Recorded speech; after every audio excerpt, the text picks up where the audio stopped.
Aksi supporter PSM Makassar saat perayaan juara kompetisi BRI Liga 1 Indonesia 2022-2023 di pelataran Monumen Cinta Sejati, Habibie Ainun, Kota Parepare.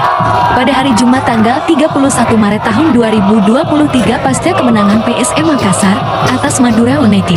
Perayaan juara dihadiri oleh beberapa kelompok supporter PSM Makassar, diantaranya Pematsman Zona Parepare, Pematsman Zona Pinrang, dan Pematsman Zona Sidrap.